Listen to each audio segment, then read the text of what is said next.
Somerset was shot out for the lowest 2020 score in their history as Kent won their friends Provident T20 clash by 59 runs, but the result made no difference as Somerset will now entertain Northamptonshire at Taunton in the last 8 next week after winning the group. Kent won the toss and batted, but after a slow start they lost James Hockley, who pulled Charles Willoughby to Errol Sapire in the 4th over, by which time only 19 runs had been scored. Kent had already surrendered all hope of reaching the quarter-finals, but Martin van Jaarsveld got them ticking over, even though boundaries such as these were at a premium. The total had advanced to 30 towards the end of the 5th over when van Jaarsveld edged Mark Turner behind and was gone for 8. The pitch did not appear to be playing as so many have at Taunton, and Azza Mahmood was next to struggle before he clumped Peter Trigo to Joss Butler at long on to leave the visitors on 48 for 3 in the 8th over. Then when Geraint Jones was plumb in front to Peter Trigo, Kent was 61 for 4.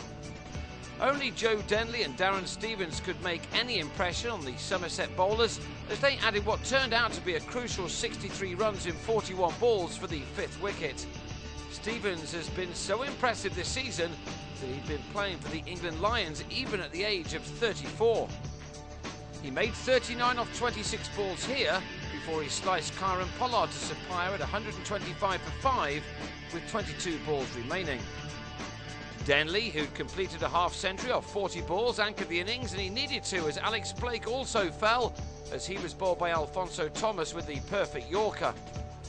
Denley was the 7th man out and it took a run out to remove him for 65, although the decision to take on Butler's throw was not a particularly sensible one as he was out by miles.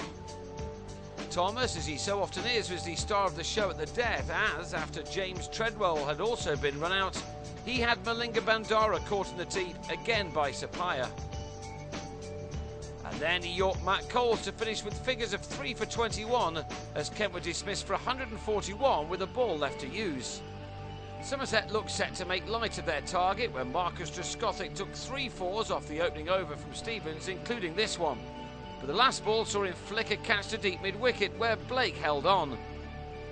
And that set the tone for his side's worst batting display of a previously good campaign. Trigo also hit 3 fours in making 15 off 11 deliveries, but he was then bowled by Stevens off the inside edge at 31 for 2 after 5 overs. After struggling in making 4 from 12 balls, James Hildreth was then run out after a mix-up with Craig Kieswetter, leaving Somerset on 49 for 3 after 9. Kieswetter adopted a watchful approach, but still could not play his way back into form, while Xander de Brain tried to get the innings moving at the other end. He'd made only 5 when he swept Treadwell to Simon Cook. Kieswetter was then brilliantly stumped driving at Cook for 15, made off 29 deliveries, an innings of uncharacteristic restraint, which left his side on 56 for 5, 1 ball past the halfway stage. Pollard received a rousing ovation on what could prove to be his last Somerset appearance, but he departed quickly, bowled by Cook's 3rd ball for 1. The West Indian player flies home for his domestic T20 tournament this week and will only return should the county reach finals day. Somerset's previous lowest score had been 103, but that looked in danger of being beaten when Butler spooned Cook and was caught by Blake for 1 to leave his side in disarray on 67 for 7. Thomas then missed a ball from Treadwell and was bowled for 1. Turner was bang in front for a 4-ball duck, and Willoughby swung at and edged Coles behind as Somerset were all out for just 82 inside 17 overs, with the not-out batsman Sapire top scoring with 19. As a result, it didn't matter, and the fact that it wasn't a meaningful game for them must have played a part. The players, I'm sure, will be ready for the visit of Northamptonshire, who ended up in 4th place in the North Group.